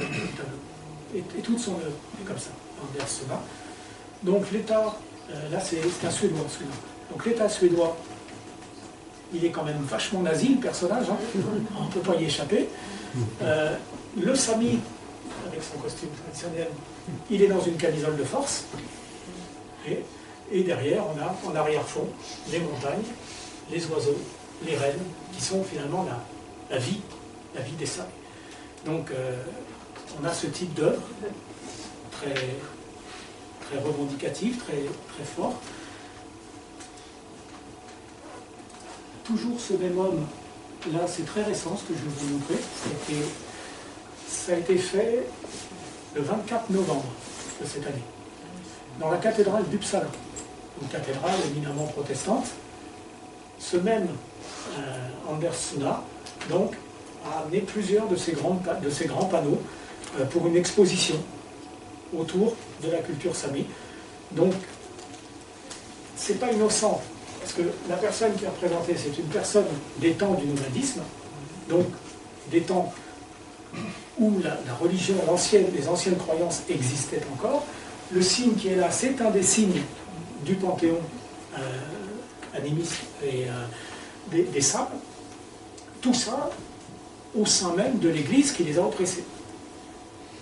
Ce qui est intéressant, c'est avec l'accord, évidemment, de l'Église. Ce n'est pas un happening en force. L'Église est d'accord avec ça. C'est-à-dire qu'aujourd'hui, il y a un mouvement vers la reconnaissance des crimes qui ont été perpétrés contre ce peuple. Et ça, c'est vachement important, qu'il y ait cette reconnaissance-là. Ça avait, dans des coins, Uppsala, c'est le centre de la Suède. C'est vraiment très beau, pardon. C'est vraiment très sédentaire. Et donc, c'est symbolique. Après, ce type d'initiative, on l'avait déjà un peu vu dans le Grand Nord. Notamment, je vais vous montrer une œuvre qui, elle, vient de Kiruna. Kiruna, donc, qui est tout à fait au-dessus du cercle polaire, et une œuvre que je trouve magnifique. C'est un orgue. Donc là, l'homme qui a fait ça s'appelle Lars Levi Suna, lui aussi. Je vous disais, c'est le nom. Suna, Sonbu, c'est des noms vraiment très répandus. Donc là, on est dans un tout petit village, qui s'appelle Jukkasjärvi, et il y a un orgue, et on a demandé à cet homme de le décorer. Donc, il a mis sur cet orgue un tambour chamanique. Donc là, on est chez les chrétiens, et au milieu de l'orgue, on a un tambour chamanique en bois de renne. Et alors on ne le voit pas, puis j'ai pas trouvé de photo parce qu'il y en a peu, mais tous les petits boutons de l'orgue représentent un petit symbole, un peu comme il y a sur le tambour. voyez. Donc ça, c'est des choses qui petit à petit commencent, enfin, se font. Et puis je vous montre une dernière œuvre que je trouve vraiment très belle.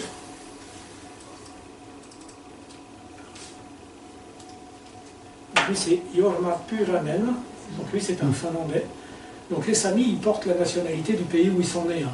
On n'est pas de nationalité Sami. Alors, on est Sami, mais on est né en Finlande. Enfin. Donc ça, moi, je trouve ça très fort. Parce que c'est des photos, pareilles, hein, de gens du 19e siècle, qui sont collés dans cette nature, et on a vraiment l'impression qu'ils en font partie. Donc ça, c'est très beau. Si vous voulez noter son nom, il s'appelle donc Jorma Puranen, Jorma Puranen. Et il a, je crois on peut voir beaucoup de ses œuvres. J'en montre une deuxième, que j'aime aussi beaucoup. Donc là, dans le principe, il a posé des plaques de verre. C'est des plaques de plastique, en fait, mais transparents, comme on met contre le Covid. Ça, une plaque de verre, qui font à peu près cette hauteur-là. Et il les a plantées dans la neige, et sur chacune, il y a une impression photographique. Ce qui fait que le paysage, c'est transparent. Donc ça parle, ça communique, et c'est vraiment un très chouette résultat. Alors, ça c'est le côté artistique, et du côté politique, ben, le combat il n'est pas fini, il est loin d'être fini. Ça reste une minorité qui doit subir les assauts de ces mêmes sédentaires. Ils n'ont pas changé, ils ont simplement changé de visage, ils ont simplement changé de discours. Aujourd'hui, dans les pays scandinaves, on a un discours très inclusif, on est respectueux de l'environnement, on est respectueux des populations, donc c'est un peu, on ne va pas trop se comporter comme une dictature, mais il n'empêche que, par tout un tas de biais, les choses sont encore loin d'être gagnées pour les Samis. Je vais vous donner quelques exemples sur l'aspect tout à fait contemporain de la situation. Aujourd'hui, en Norvège, il y a une mine de cuivre qui va être ouverte sur un fjord dans le Grand Nord. Ça va donc polluer le fjord, ça va polluer les terrains de pâturage des rennes. Normalement, il y a une loi qui s'appelle l'ILO 167, qui est une obligation qu'on appelle du droit au sol. Les pays ne sont pas obligés de les signer, mais la Norvège l'a signé, mais là, en l'occurrence, ne va peut-être pas le respecter, qui fait qu'un peuple qui vit sur une terre depuis tant de générations n'a pas besoin de prouver par un titre de propriété, et il en a l'usage prioritaire. Pas forcément exclusif, mais en tout cas prioritaire. Donc ça c'est important, les Norvégiens l'ont signé, pas les Suédois, pas les Finlandais non plus.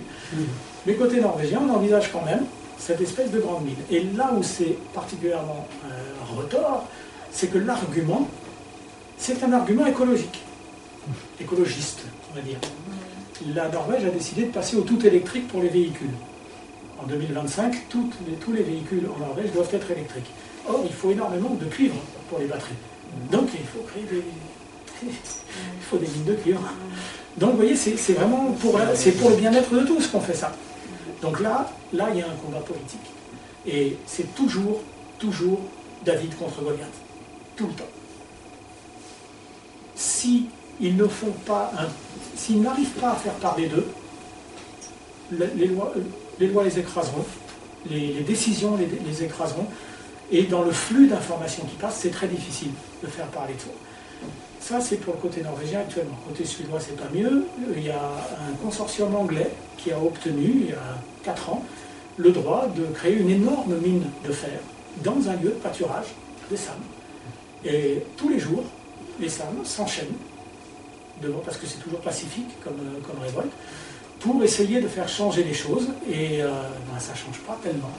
Et du côté finlandais, on est en train d'envisager un immense chemin de fer qui partirait d'Helsinki tout au sud et qui monterait jusqu'à l'extrême nord de la Finlande, puis passerait en Norvège et atteindrait l'Arctique pour y faire transiter de la marchandise. Or ça va être un jeu de bowling avec les rennes. Et vous faites traverser une voie ferrée des pâturages où il y a des centaines de milliers de rennes, forcément, ça va créer des accidents.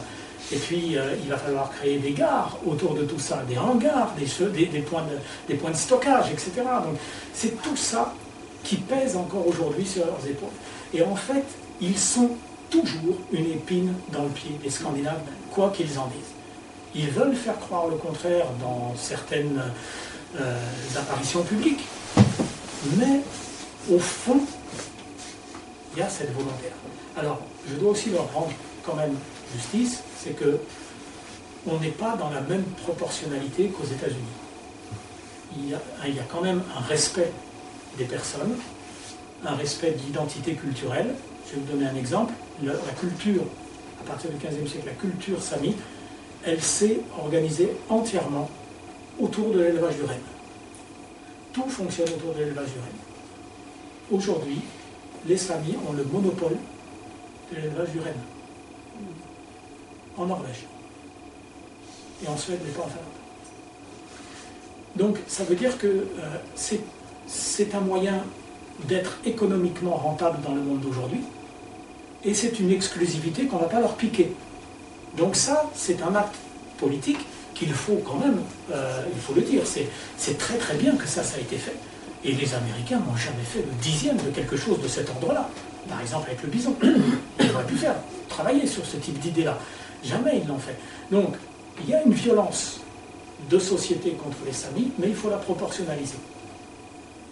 Ce qui n'empêche pas que le problème, il est quand même là. Et que c'est un problème qui, en fait, se résoudra pas d'un coup de baguette magique. C'est un problème, et c'est tout. C'est tout ça, en fait, qui est le problème. C'est justement là le problème. Les sédentaires, ils ont toujours besoin de régler les problèmes une fois pour toutes. Vous savez, on fonctionne tous comme ça. On règle un problème, on passe au suivant. On règle un problème, on passe au suivant. Ça ne peut pas être réglé comme ça. Ça ne peut être réglé que dans la cohabitation, dans l'écoute et dans le dialogue. Je vais vous prendre un exemple qui va bien vous parler, c'est celui d'IKEA. Le bois d'IKEA, il vient pour une grande partie, pas que là, et il vient aussi des forêts suédoises. Or, dans ces forêts suédoises, il y a des rennes qui pâturent. Donc, ce qu'a proposé IKEA, c'est de dire à ces éleveurs de rennes, on va repérer les endroits, on va payer des gens pour aller repérer dans les forêts les endroits où il y a le plus de lichen, parce que le lichen, c'est ce dont se nourrissent les rennes. Les rennes, ils bouffent 300 sortes de plantes différentes en été, et en hiver, une seule. Donc sans le lichen, ils meurent. Aussi simple que ça. Donc il faut qu'il y ait du lichen. Et le lichen, il y en a dans le sous-sol, enfin dans le sol, sous la neige, et des barbes de lichen qui sont là sur les branches des arbres. Donc, on fait une étude pour voir les endroits où il y a le plus de lichen. On voit un certain nombre de territoires qui correspondent à la quantité de rennes, et on dit aux Samis, voilà, on vous accorde ces terrains-là, vous y faites paître vos rennes, et vous ne venez pas à côté. Donc nous, on peut utiliser les tronçonneuses à côté. Bon, sur le papier, ça paraît cohérent. Mais dans la réalité, ça n'est absolument pas applicable. Parce que le renne mange du lichen, certes, mais il faut que ce lichen soit accessible. Et l'accessibilité au lichen, elle dépend de la météo. Et la météo, vous ne pouvez pas la planifier. Si à un moment donné, il y a trop de neige pour que le renne accède à sa nourriture, vous avez beau le mettre dans un endroit où il y en a des tonnes, s'il ne peut pas y accéder, il ne la mangera pas. Donc il va se déplacer vers un endroit où il pourra la manger. Et ça, on ne peut pas l'ignorer. D'autant plus avec le réchauffement climatique. Un des problèmes, par exemple, qu'on a, c'est qu'il neige.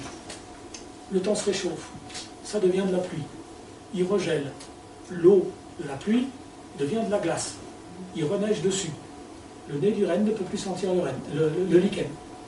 Donc il ne sait pas où creuser, il meurt de faim. Donc il faut qu'il aille ailleurs. Ou il faut qu'on l'amène ailleurs. Et donc cette complexité-là, qui n'est jamais... on ne peut pas la stabiliser, hein, c'est la nature même du problème. Et donc il faudra vraiment une volonté de concertation de tout le monde pour que le peuple sami puisse continuer à vivre. Mais c'est pas toujours évident quand il y a des enjeux économiques comme cette mine de cuivre par exemple. Hein, là, un des derniers trucs en date, c'est que des bureaucrates d'Oslo ont décrété qu'il y avait trop de rennes dans la Laponie norvégienne et que ça abîmait les sols. Ok, donc le mec n'est jamais monté là-haut. Il parle à des gens qui, depuis des siècles, vivent là-haut avec leurs rêves, leur disent vous en avez trop, les pépères, vous allez abîmer le territoire. Ensuite, on est co-responsables. Et donc, on essaye avec ça de faire passer une loi pour restreindre le nombre de rennes par éleveur. Et ça, le but derrière, c'est que ça perde absolument toute rentabilité et que les gens, à terme, soient obligés de quitter. Alors là, je vous donnerai une autre référence, c'est un film, cette fois, un documentaire qui s'appelle Jon face au vent, donc J-O-N, face au vent, qui a été réalisé en 2015 par un réalisateur qui s'appelle Corto Fajal. Vous le trouverez sur Vimeo, par exemple. On le trouve sur cette plateforme, vous pouvez le louer, l'acheter et le visionner. C'est justement, en fait, il a passé une année avec de jeunes éleveurs en 2015, des gars de 30 ans, 25-30 ans, avec eux, autour de toutes ces problématiques que je viens de voir avec vous, mais sur le terrain. On les suit avec les troupeaux de rennes, avec les motoneiges, dans leur vie quotidienne, avec tout ce qu'ils rencontrent de complexité. C'est un très beau travail, donc je vous le conseille vivement. Donc voilà, aujourd'hui, où on est ce peuple du Nord, qui essaye de défendre une identité culturelle qui est forte, avec le poids du monde économique qui pèse très lourd, et je l'ai abordé au tout début de notre conférence, le tourisme qui peut lui aussi être un danger, parce que c'est aussi une forme d'acculturation. Vous voyez, en Finlande, je vous disais qu'on n'est pas obligé d'être sami pour élever des rennes, donc vous avez plein de gens, vous arrivez, vous êtes un touriste, vous arrivez en Finlande, vous avez rendez-vous dans une ferme de rennes, le gars qui vous accueille, il est en costume sami, mais c'est un Polonais. Il est venu bosser là parce que ça fait un peu de fric. Il y en a. Il y a des choses comme ça. Ces grands complexes touristiques où on va faire payer aux gens un petit tour de rennes qui fait 1 kilomètre avec un gars habillé en costume. Là, à quel moment on s'interroge sur la santé mentale de l'animal qui va toute sa vie faire ce truc-là. Et ça va complètement à l'encontre de l'éthique sami, au contraire, de respect de l'animal. Et c'est des gens qui travaillent avec un profond respect de la nature et un profond respect des animaux. Je vais vous montrer des photos de leur boulot.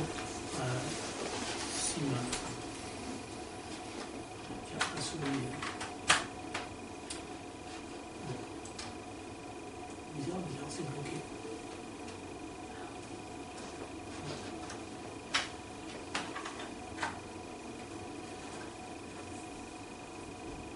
Voilà, donc, on va voir, je pense que ça va se débloquer un petit peu.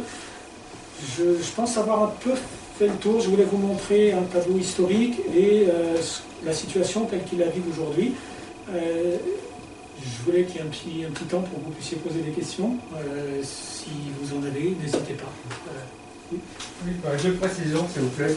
C'est à quelle époque il y a eu la conversion au protestantisme? Les années 1860. Et j'avais lu, il y a pas mal de temps, quand il y a eu l'explosion à Tchernobyl, qu'il y avait des nuages radioactifs qui avaient fait mourir des milliers de rennes. Absolument. Ça a été catastrophique, effectivement. Il y a des milliers de rennes qui sont morts, des troupeaux entiers ont été abattus. Les éleveurs se sont suicidés. Ça a été quelque chose une période vraiment très difficile. Et encore aujourd'hui, évidemment, c'est pas une pollution qui part toute seule. Donc oui, c'est bien présent. Et ça, effectivement... Donc c'est bien dans cette région dont c'est ça, tout à fait. C'est exactement cette région-là, toute la Laponie. Je ne sais pas ce qu'elle nous... Alors, je vais vous présenter les livres auxquels je pensais.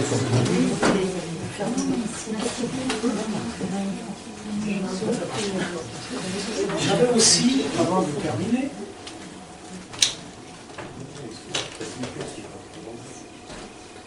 je voulais vous montrer ce tambour.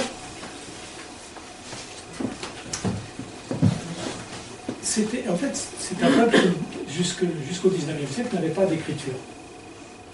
Et ça servait d'écriture. En fait, sur le tambour, il y avait différentes sortes de tambours. Mais dans chaque famille, dans chaque clan, il y avait un tambour qui était un peu la mémoire de ce clan. Et presque une photographie à la fois du monde spirituel et du monde quotidien des saints. Au centre, vous avez ce qu'on appellerait nous l'âme, n'est pas l'âme au sens chrétien du terme, mais c'est un principe de vie, ce qui fait qu'on est vivant, la force de vivre, l'envie de vivre, une sorte de soleil. Ici, il est figuré par un humain, un animal, on ne sait pas. Alors, ça pourrait être un oiseau, c'est peut-être le début de ses ailes, ça peut être un humain aussi, ça peut être autre chose. Pourquoi c'est volontairement flou? Parce que tout simplement, la vie, elle est partout, comme je vous le disais tout à l'heure. Elle est dans chaque être. Donc ça, c'est le principe spirituel de toute chose, ce qui meut la vie, l'envie de vivre, et qui est aussi apparenté au soleil. Le soleil, c'est lui qui fait naître la vie. Là, ce sont les 4 points cardinaux, et sur ces points cardinaux apparaissent divers personnages des dieux, du panthéon sacré. Autour, vous avez la terre ferme, bien solide, sur laquelle on voit des éléments de la vie quotidienne. L'enclos pour les rennes. Ici, un bateau de gens qui vont pêcher. Là, un renne qui tire un traîneau. Là, des quotas. Lavo, c'est le nom des tipis chez les Samés. Là, un hôtel religieux. Là, un autre. Ici, c'est le pont qui relie le monde spirituel et le monde matériel. Et là, on a donc la figuration des migrations des rennes et le soleil avec les campements. Parce que les migrations suivent les campements. Suivent les saisons, pardon. On ne fait pas les migrations ont lieu essentiellement côté norvégien. Et c'est des grandes migrations qui font plusieurs centaines de kilomètres. En Finlande et en Suède, c'est des petites migrations de 50 km au cœur des forêts. Donc ce n'est pas les mêmes choses.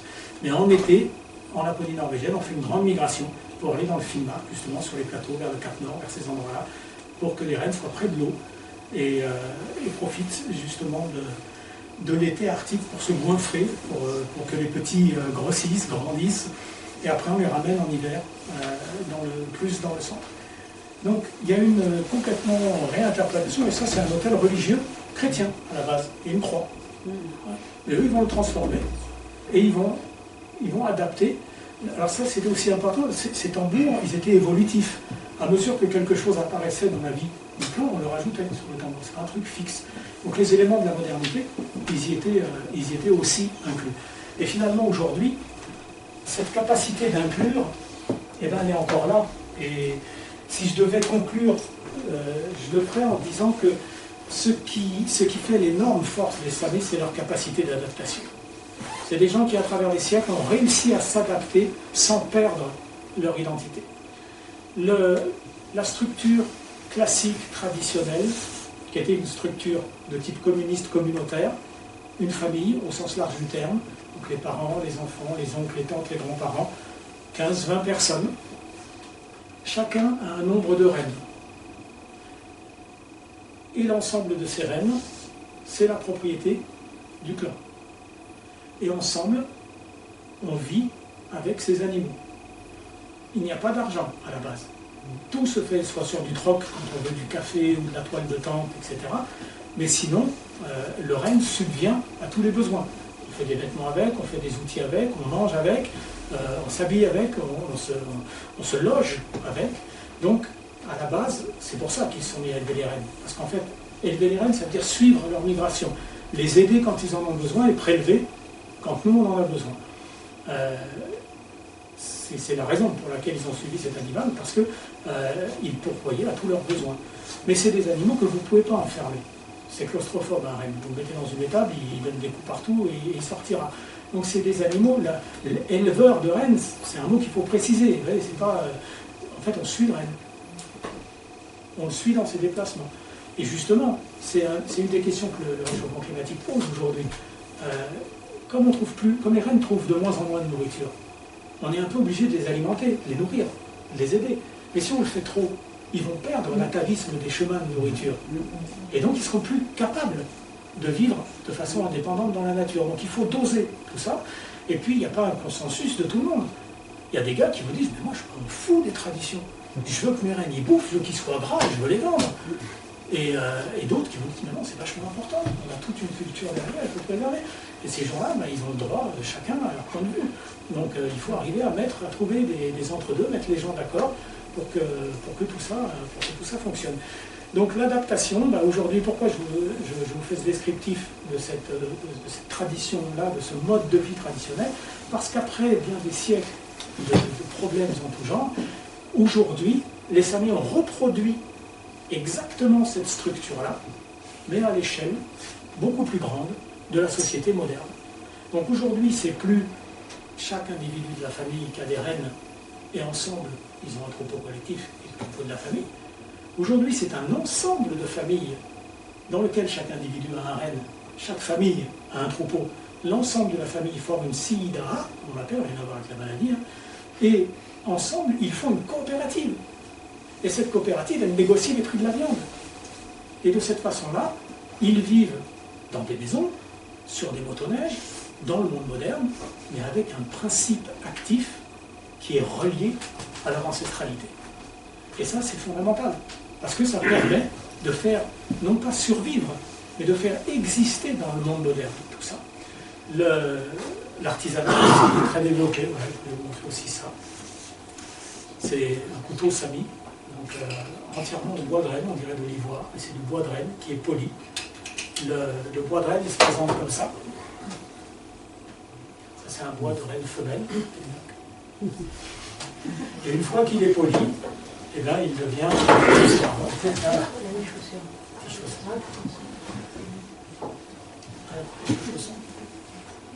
ça, c'est le bonnet traditionnel de Karachok, chaque région, enfin, il y a Karachok et Kaotokeno, il n'y en a pas 36, et ça représente les 4 vents, donc les 4 points cardinaux et les 4 vents. Et ça vient d'une vieille légende Sami qui nous raconte que la terre des Samis était une terre totalement invivable, tellement les vents s'y rencontraient tous, et c'était un endroit où les vents soufflaient tous en même temps, les uns contre les autres, donc personne ne pouvait vivre là-dedans. Et un jeune chaman, un jeune Moaïdi, un jour, plein de courage, s'est dit, moi je vais aller là-haut, je vais régler les choses. Il est monté, il a proposé au vent d'entrer dans son chapeau, voir ce qu'il y avait dedans, il les a enfermés, ils se sont chacun débattus dans les caves, il a discuté avec eux, et il leur a dit, je vais vous libérer, mais vous soufflerez chacun votre tour maintenant.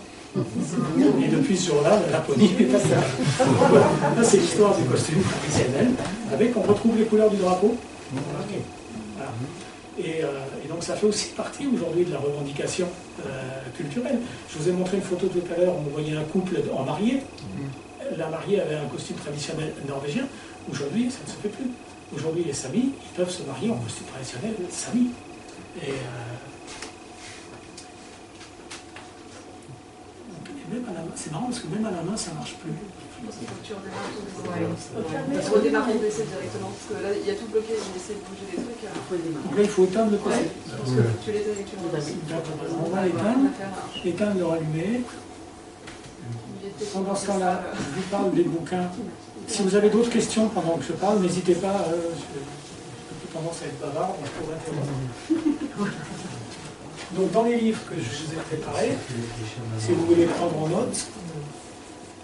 Donc, je vais poser une question. Moi, je me demandais pourquoi tu penses que les Samis ont réussi à s'en sortir quand les Indiens d'Amérique sont fait décimer. Qu'est-ce qui est différent en fait entre les deux? Je pense qu'il y a eu une volonté politique extrêmement violente chez les Américains, qui n'a quand même pas eu cette violence chez les Samis. Par exemple, délibérément, quand on a mis les Indiens dans des réserves, on leur a donné des couvertures qui étaient imbibées de malaria pour qu'ils meurent.